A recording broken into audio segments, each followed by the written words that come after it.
Number 10.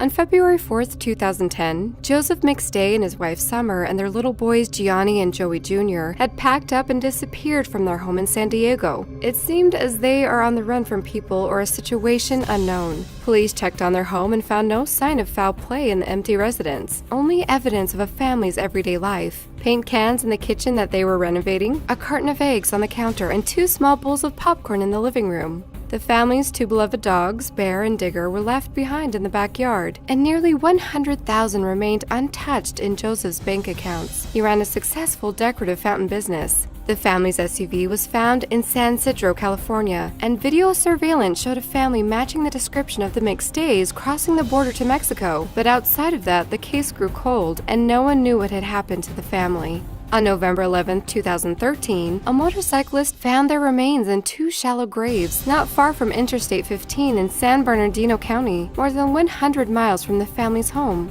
They also found a 3-pound sledgehammer that they believe was the murder weapon and clothing nearby, some of which had been marked with the same color paint the family had been using to paint their home when they went missing. On November 5, 2014, after an exhaustive search, California authorities arrested Joseph McStay's business associate Charles Chase Merritt in connection with the deaths of the McStay family after discovering that his DNA had been found on the steering wheel of the McStay's car. Prosecutors allege Merritt was a gambling addict who committed the crime for financial gain and wrote thousands in checks on Joseph's business account for days after he disappeared. He remains in jail without bond and will stand trial for the killings in early 2018. Number 9.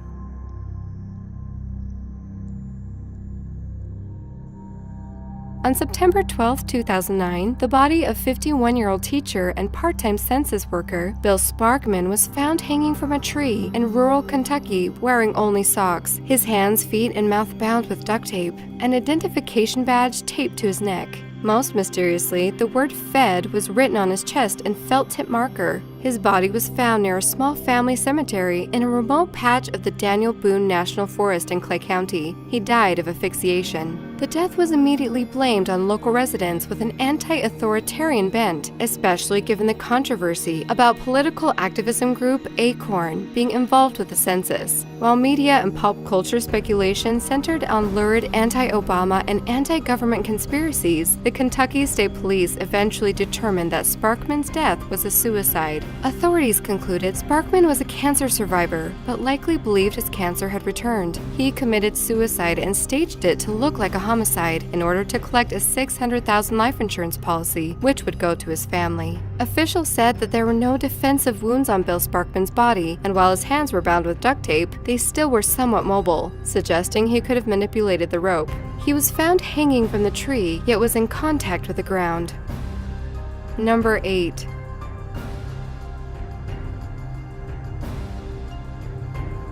On October 11, 2006, 72-year-old David Lee Niles met with a friend in his favorite hangout, the Jake's Bar in Byron Township, Michigan, and suddenly left. It was the last time he was ever seen alive. Niles had been suffering from both cancer and depression, so his family had assumed he'd taken his own life, even putting out an obituary for him in 2011. On November 11, 2015, 9 years after his disappearance, a man who was decorating a tree for Christmas outside Cook Funeral Home in Byron Center was able to notice something on the pond while he was on a lift. He immediately notified police. When police arrived, they discovered a submerged car. Inside is a skeletal remain in the driver's seat and a wallet with identification ID card that belongs to David Lee Niles. Meanwhile, if one could have been really curious to find out what is submerged on that pond, Niles' body could have been found earlier after a photo taken by Google Map shows something is at the bottom of the pond.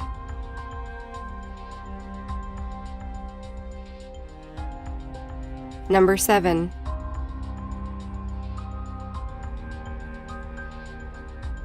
In 1999, the new owner of a house in Long Island discovered that a 55-gallon drum had been left outside the crawl space. When the drum was finally opened on September 2nd, everyone was shocked to find the mummified remains of a young woman inside. She was inside the drum for more than 30 years. She had been bludgeoned to death and was 9 months pregnant with a male fetus. There were also some personal objects inside the drum, including an address book. This helped police to identify the victim as Reina Angelica Marroquin. She was an immigrant from El Salvador who had moved to New York in 1966 and disappeared without explanation 3 years later. Investigators were able to determine that the drum had once been used by a Manhattan-based company called Melrose Plastics, where Marroquin had been employed prior to her disappearance. The company was owned by a man named Howard Elkins, who was also a previous owner of the house where the drum was discovered.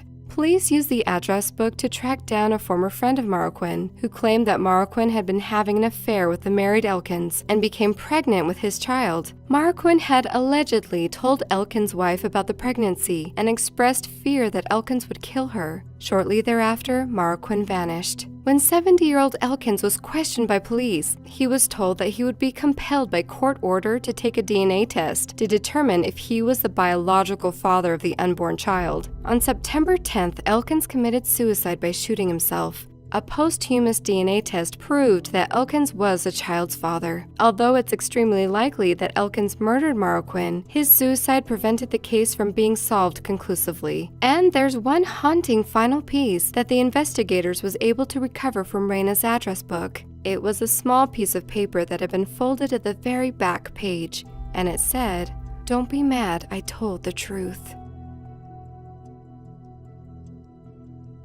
Number 6.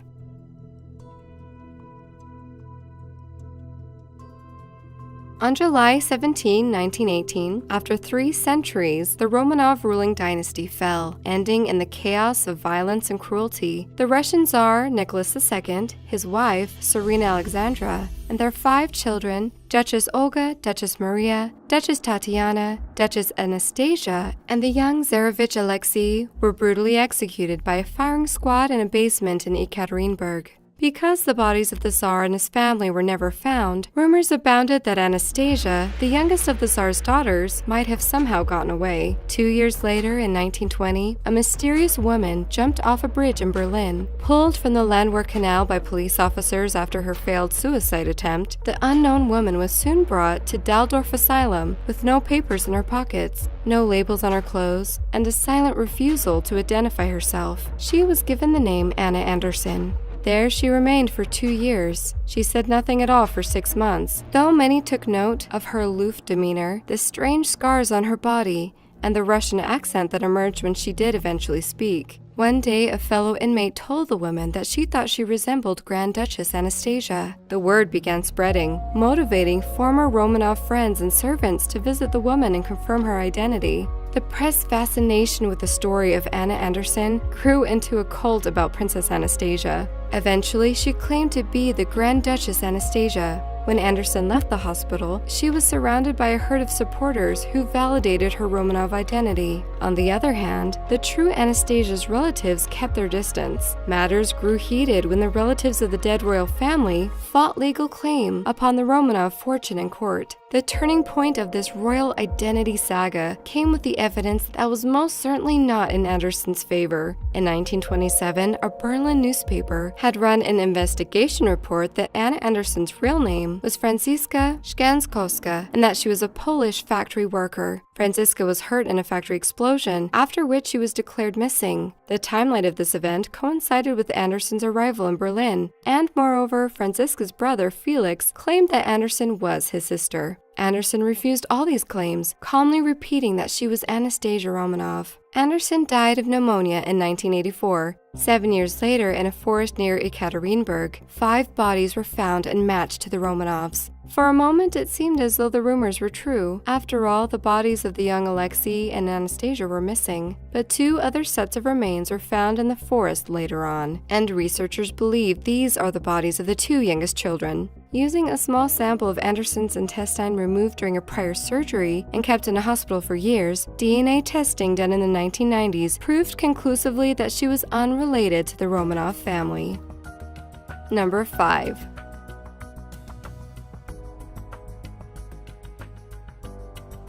On October 18, 1955, authorities discovered the naked bodies of Robert Bobby Peterson, age 13, and brothers John and Anton Schuessler, ages 13 and 11. Their eyes taped shut in Robinson Woods Forest Preserve. The boys had been kidnapped and asphyxiated. Bobby had been beaten over the head with a blunt object, and John's throat had been crushed. The events leading to their grisly murder began 2 days earlier when they had gone downtown with $4 to see a Walt Disney documentary called The African Lion. Later, a bystander who was walking his girlfriend home saw the boys on the east side of Milwaukee Avenue, just south of Lawrence Avenue. One of the boys was standing at the curb, attempting to hitchhike a ride, and the other two were standing in the doorway of a nearby store, taking shelter from the rain. The bystander reported that 15 minutes later, after he dropped off his girlfriend, the three boys were gone. A massive police investigation ensued, but the case ultimately went cold, and the crime remained unsolved for nearly 40 years. In 1994, however, during a federal investigation into the disappearance of Helen Voorhees Brock, the heiress to the Brock candy fortune, a witness cooperating with the government implicated Kenneth Hansen in the murder. 3 other informants later confirmed that Hansen had privately confessed to murdering the boys, based on the facts pieced together by state prosecutors. Kenneth Hansen, then 22 years old, picked up the boys and offered to show them the nearby Idle Hour stables, owned by Silas Jane, for whom he worked. At the stables, Hansen sexually molested at least one of the 3 boys, then strangled all 3 of them. Hansen was convicted of the murders in 2002 and sentenced to 200 to 300 years. He died on September 12, 2007 at the age of 74. Number 4. In May 1971, 2 17-year-old girls, Cheryl Miller and Pamela Jackson, had planned to celebrate the end of the school year by gathering with classmates at a quarry along a gravel road, but they never showed up. Other teens just assumed they had changed plans. It soon became clear that the well-liked pair had vanished in their Studebaker. For 42 years, their families have waited and wondered what happened to their teenage daughters. Then, on September 23, 2013, someone spotted 2 tires sticking above the water in Brule Creek near Elk Point. The remains inside were those of Miller and Jackson. The evidence seemed frozen in time. A white license plate was clearly visible, as were the green registration numbers. A watch still had its strap and clearly showed the time it stopped, 10:20. Miller's purse was intact, containing her driver's license, coins, a couple of letters from friends, and other items, all in relatively good shape for being submerged for so long. Those belongings and DNA were used to identify the remains. There's no evidence the teens had been drinking, and mechanical tests on the car did not suggest any foul play. The car was in the highest gear, and the headlight switch on the dashboard showed the lights were on. One of the tires was damaged and the thread was thin. Autopsy reports indicate that there's no type of injury that would be consistent with or caused by foul play or inappropriate conduct. The bodies were found in the front seats as opposed to the back seat or trunk, and that their clothing did not appear to be missing.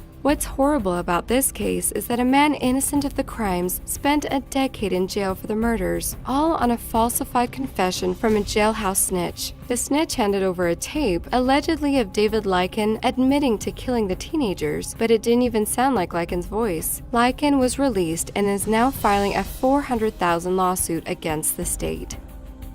Number 3.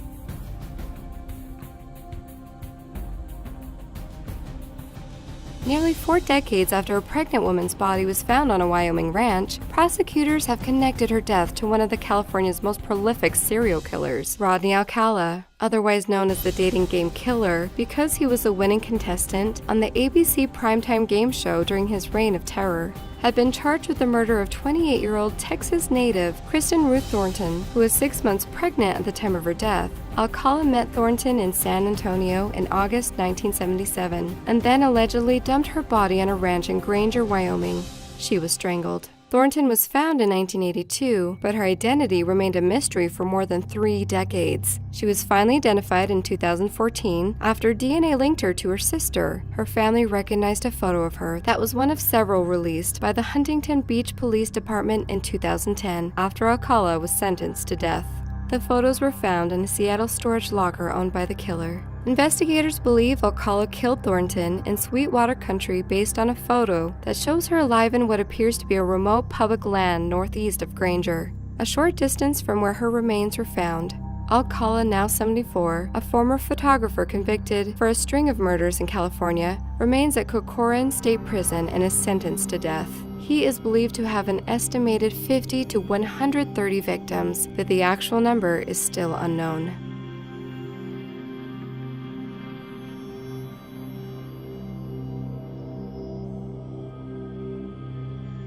Number 2.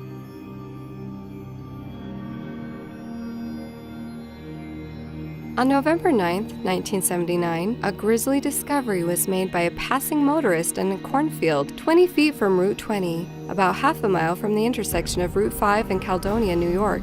A young girl, 13 to 19 years old, was discovered. She had been shot twice with no evidence of being sexually assaulted. Police determined she had been shot in the head with a .38 caliber handgun, dragged into a cornfield, and then shot in the back. A waitress from a small diner in Lima, New York, remembered seeing the young girl with a white male described as being 5'8", 5'9", with black wire-rimmed glasses and a tan shirt. He was driving a tan station wagon with side paneling. Several truckers also called for information about the young girl trying to hitch rides with them to Boston on truck stops. Eventually, the girl named as the Caledonia Jane Doe was later laid to rest with no identification, no way of knowing who she was, let alone the killer. 35 years later, on January 26, 2015, the unknown identity of Caledonia Jane Doe would be solved. She had been identified as 16-year-old Tammy Jo Alexander. It is reported that on November 3, 1979, Tammy went missing from Brooksfield, Florida. She was last seen the day after her 16th birthday. Her case filed reads very little, besides the fact she was endangered missing and was believed to be a runaway. A missing person report was filed for Tammy by her high school friend. She hadn't heard from her in years and tried to track her down. When she did, she found out that Tammy had run away years ago and that her mother, who had a heavy drug addiction, hadn't even bothered to report her missing. The classmate reported her worries to the police, who soon realized that Tammy was a Caledonia Jane Doe. However, the search for Tammy's killer is still open and active. Number 1.